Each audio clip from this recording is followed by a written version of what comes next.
Hello friends, इस video में बात करेंगे ओएनजीसी स्टॉक के बारे में। टेक्निकली जानेंगे कि कौन से टारगेट हमें आगे चल के मिल सकते हैं। प्राइस जैसे कि एक महीने से नीचे गिर रहा है तो कहाँ पे ये सपोर्ट लेगा, तो ये इस वीडियो में हम क्लियर करेंगे। सबसे पहले अगर बताऊं तो फंडामेंटली स्ट्रॉन्ग स्टॉक है, लेकिन पिछले 4 क्वार्टर से प्रॉफिट जो है वो डिक्लाइन में यानी कि डिक्रीज हो रहा है।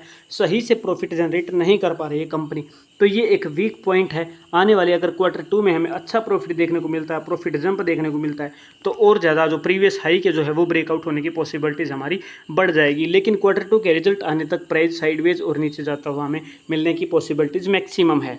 तो अगर आप मेरे चैनल पर नए हैं तो चैनल को सब्सक्राइब जरूर करें और वीडियो को तो लाइक शुरुआत में ही कर दीजिएगा। वीडियो बहुत शानदार होने वाली है। तो यहाँ पे आप देखेंगे दोस्तों, एक चीज़ को समझिएगा। यहाँ पे वीकली टाइम फ्रेम मैंने सिलेक्ट किया है, तो प्राइस यहाँ पे आपको साइडवेज दिख रहा है।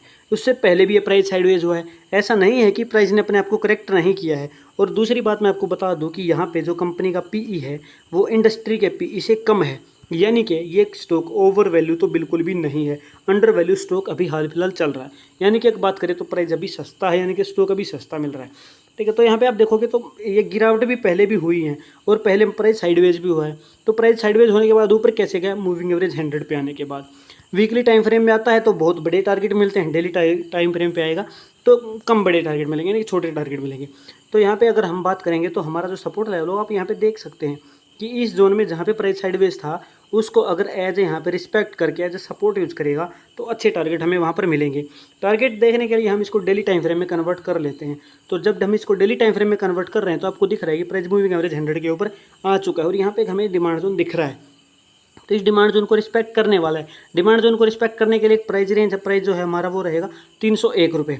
ठीक है, तो अगर इसके अपर वीक की बात करें जो कि हाई रहेगा इस कैंडल पे, तो वो 301 302 रुपये है, इसको रिस्पेक्ट करेगा। अगर इसके ऊपर एक रिट्रेस लेता है ग्रीन कैंडल के साथ और इसको ब्रेकआउट दे देता है प्रीवियस को, यानी कि प्रीवियस ओपनिंग ये जो जोन है यहाँ पे अगर 316 को ब्रेकआउट दे देगी कैंडल, तो बढ़िया टारगेट और ऑल टाइम हाई को ब्रेकआउट में करने की पॉसिबिलिटीज हो जाएंगी।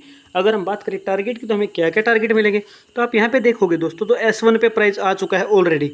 ठीक है, लेकिन इसको नीचे की तरफ ब्रेकआउट नहीं दिया है। कैंडल्स की जो क्लोजिंग है वो एग्जैक्ट S1 के ऊपर है, यानी कि सपोर्ट 1 के ऊपर आप इसको देखोगे तो ठीक है, तो सपोर्ट 1 के ऊपर एग्जैक्ट क्लोजिंग है।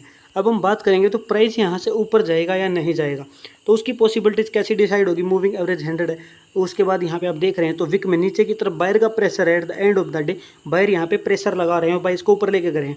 ठीक है, तो यहाँ से अगर हमें एक ग्रीन कैंडल देखने को मिलते हैं तो पहला टारगेट 326 का मिलने की पॉसिबिलिटीज हमारी ज़्यादा हो जाएंगी। ये पिवट लाइन है, इसके ऊपर अगर चली जाती है कैंडल, यानी कि अगर मैं बात करूँ एग्जैक्ट प्राइस आपको मैं बताऊँ तो प्राइस हमारा हो जाता है 315 के ऊपर अगर क्लोजिंग मिल जाएगी तो 326 का टारगेट आसानी से मिलेगा। लेकिन टारगेट छोटा है, टारगेट हमें बड़ा मिलना चाहिए।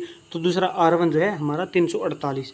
ठीक है, तो 348 के आसपास, यानी कि अगर एग्जैक्ट प्रीवियस जो हाई है उससे ऊपर क्लोजिंग दे के ब्रेकआउट देना मुश्किल हो जाएगा, क्योंकि मैक्सिमम यहाँ पर ये जो है स्ट्रॉन्ग रेजिस्टेंस ये हमारा है, इसके आसपास प्राइस जाएगा। क्योंकि पहले भी प्राइस यहाँ पर आया, उसके बाद नीचे गया, उसके बाद प्राइस आया, फिर नीचे गया, यानी कि एक तरीके से डबल टॉप यहाँ पे इसने बनाया।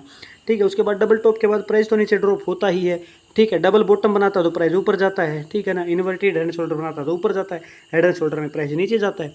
तो यहाँ पे आप देख रहे हैं, तो इसके बाद यहाँ पे अगर प्राइस रहता है नीचे की तरफ ब्रेकआउट देगा तो हमारे जो सपोर्ट बनेंगे वो रहेंगे, हमारा जो पहला सपोर्ट 290 या 287 इस रेंज में, यानी कि जो हमारा सपोर्ट रहेगा 290 287।